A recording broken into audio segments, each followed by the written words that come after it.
Mestre, sou ectomorfo, 1,75 m, 62 kg, 16% de hoje, gordura. Usar termos de biotipo é arrumar briga, cara. Tem os caras são os inimigos dos biotipos. Verdade. Porque como tem estudo que desmistifica o biotipo, falar biotipo é pecado, entendeu?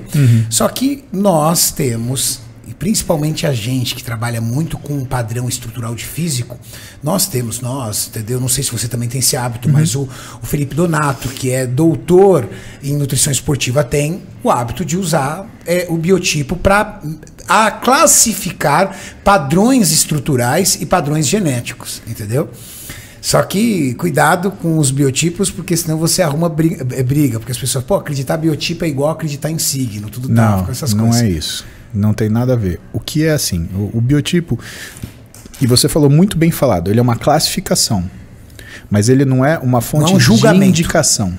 Né? Então não existe, por exemplo, um treino para ectomorfo, uma dieta para ectomorfo. Não, por quê? Porque treino e dieta depende do que é a função metabólica da pessoa e depende do que é a forma física da pessoa. O biotipo, ele avalia uma parte da forma física. Né? Então ele te ajuda como se fosse um auxílio diagnóstico naquilo que você vai planejar dentro de um todo. Né? O que as pessoas querem é reduzir ao mínimo esforço. Eu sou endomorfo. Ou então, as pessoas elas querem criar um eufemismo do diagnóstico que elas têm. Então o cara tem sobrepeso ou é obeso e fala, eu sou endomorfo. Não, você é obeso e tem síndrome metabólica. Tá. Então não é... O treino para um cara musculoso endomorfo não é o mesmo para o cara obeso endomorfo.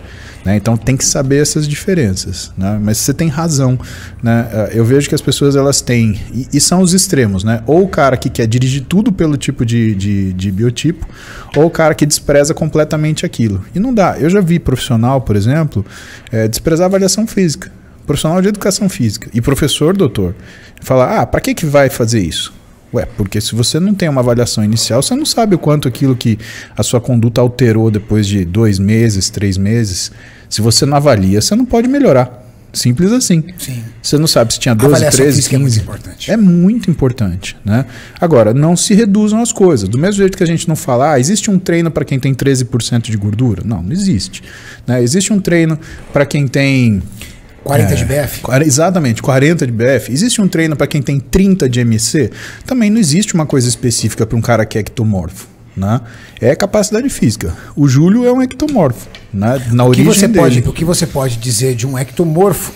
Por exemplo, digamos que fala assim, vou classificar, por exemplo, um café da manhã de um ectomorfo, por exemplo. O que você está querendo dizer é o seguinte, é um cara que vai demandar uma necessidade calórica muito maior porque ele tem um metabolismo muito mais acelerado. E aí o que você vai entender?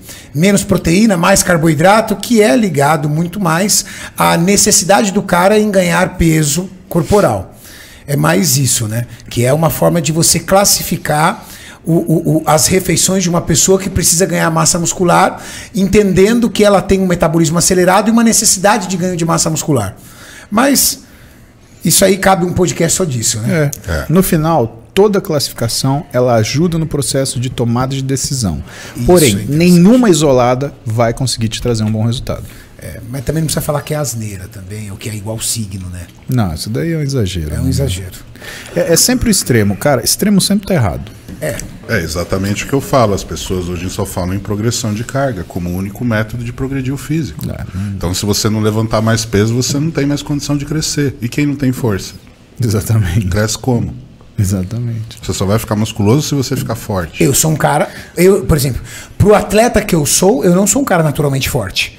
Por exemplo, para mim... vamos falar, por exemplo, de supino, se fosse livre. Não faço mais há muitos anos, mas se eu fosse fazer, eu era um cara de supino de 50 quilos de cada lado. Não passava disso. Você tem cara que faz 70, você pega o Ítalo Ridney e o cara bota 80 quilos no supino rindo. Brincando. E assim, se você vê o Ítalo, que é um baita de um fisiculturista, o volume muscular dele não é compatível com o seu tamanho. Porque ele carrega os pesos do Big Ramy. Exato. Ninja também. Então ferrou. Então quer dizer que pra mim o mundo não existe. Então eu não vou poder ser fisiculturista quando eu não sou forte. Exato. Então assim, não é o único método. Estão visando muito mais o emprego da força para ganho de hipertrofia meio fibrilar. Eu quero força. Eu vou trabalhar com as cargas, mas a minha carga Exato. A carga é suficiente para estimular o músculo da forma correta. E para eu dominar a carga. E para dominar. Não tem que falar, a última top set você tem que estar morrendo, botando os bofs para fora. Velho, você vai errar o movimento. Você não vai fazer o movimento perfeito. Exato. Então você tem que ver o que você quer. Você quer virar um powerlifter? Esse é o caminho. Agora, se você quer ser um fisiculturista, você vai ter que usar de outras artimanhas e outras técnicas de intensidade para poder potencializar um máximo resultado e, principalmente, ter longevidade. Eu pago as duras penas pelo fato de, no começo da minha carreira, acreditar piamente que só a quantidade de peso que eu pudesse levantar fosse capaz de gerar um máximo de hipertrofia. Mas é muito legal agora, né, Julião? Porque o YouTube... ele nos dá essa possibilidade, né? O quanto a gente não vem ensinando a galera sobre manipulação de treino e o quanto essa galera não vem aprendendo, Julião. Com certeza. Eu vejo aqui, tá aqui, isso aqui é um celeiro nosso. Por quê? 95% das pessoas que treinam nessa academia aqui, são fãs. 95%. Sim. Tô mentindo, Maurício? Não, a gente não consegue 95% das pessoas, daí pra mais. Elas são fãs. Cara, você vê elas treinando, acima de tudo, sabe o quê? Preocupadas com a consciência corporal. Em acertar o movimento. Explorando máquinas, acertando o movimento. Esses dias eu cheguei pro Pacho e falei assim, Pacho, presta atenção naquele menino. O menino, novinho, magrinho, ele tava lá na máquina, 10 quilinhos na máquina dele, mas ele tava assim, ó. Falei, olha que movimento bonito. Eu falei assim, esse moleque assiste a gente, cara. É isso. Esse moleque assiste a gente.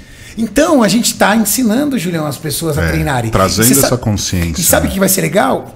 Haverá, mais pra frente, pessoas bem treinadas com o mínimo de lesão possível. É isso que a gente quer.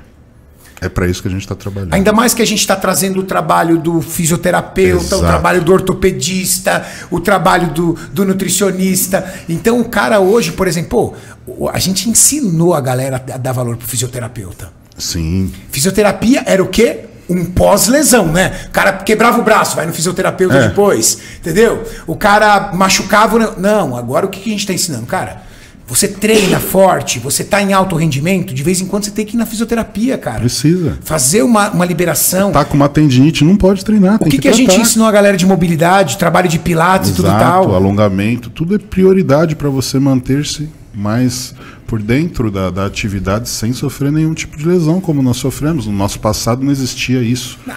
Era ir para academia, faz 2 séries de aquecimento no mesmo exercício e pau na máquina. Você vai fazer o quê? Vai subindo o peso, vai descendo a repetição, chegou em 8,6, acabou, mano. Todo treino era isso. Então, a gente não tinha informação. Hoje a gente tem informação. Sabe como é que chama isso? Chama restrição cognitiva.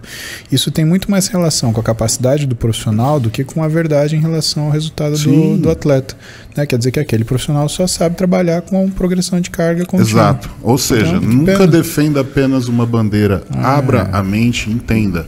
Fisiculturismo, ele trabalha de uma forma tão ampla que eu chamo de laboratório. Aqui é o laboratório.